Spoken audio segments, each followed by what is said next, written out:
More and more people are looking to their employers for support when it comes to making financial decisions for later life. Lucy Siegle reports now on how pensions and employee benefit consultants Broadstone Corporate Benefits is helping employers give fund members the confidence to be proactive about retirement planning.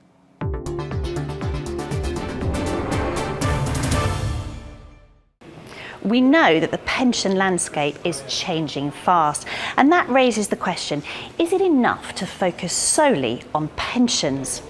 Well, Broadstone prefers to think in terms of total retirement income and believes employer and employee education is key.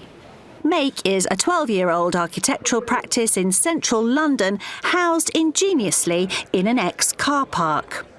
The average age here is just 33, but the Make team represents a diverse range of career points.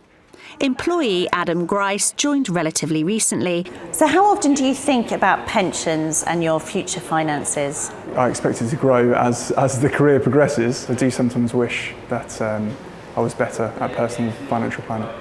Then there's the experienced partner, John Previck. I was one of the first 6 or 7 people that came to the business in the January of 2004. And I think what's always important about a business like ours was that it was going to be far more transparent, it was less hierarchical, and the idea was very much that we would empower all our employees to make decisions. And at Make, that ethos extends very much to financial planning. So at Make we give 8% of their salary as a non-contributory contribution to their pension, so it's quite a lot of money. So I think it's important that they understand where we're investing that money and what influence they can have over the money themselves as well. So I do think there is a danger that sometimes employees will just go with whatever is put on the table for them by the employer. But I do think that that's part of our role as the employer to make sure that what that default fund is something that's going to provide growth as well. And that's where Mary MacCorquodale, one of Broadstone's 130 staff and a senior consultant in pensions, comes in. I know it's my favourite topic, but some people do see the word pension and just completely shut down. And, that I understand. I've got no illusions about that.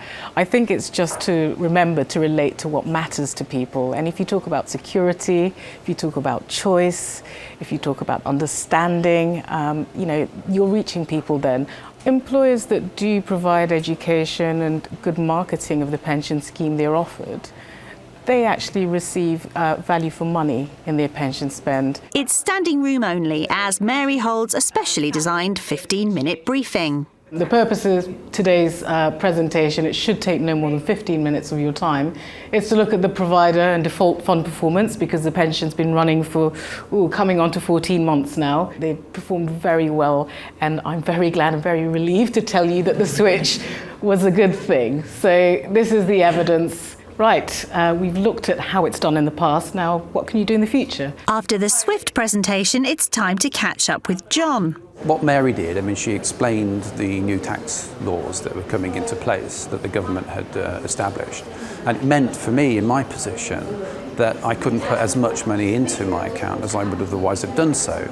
So what I've now done and agreed with them is to set up a different method by which I can save that money and still accrue it. And it seems to have opened a few doors for Adam too. The next steps, I suppose, would be to, when I start contributing a bit more, would be to have a one-on-one session with Mary, to put that into practice and go to the more detailed elements of that for my personal scheme.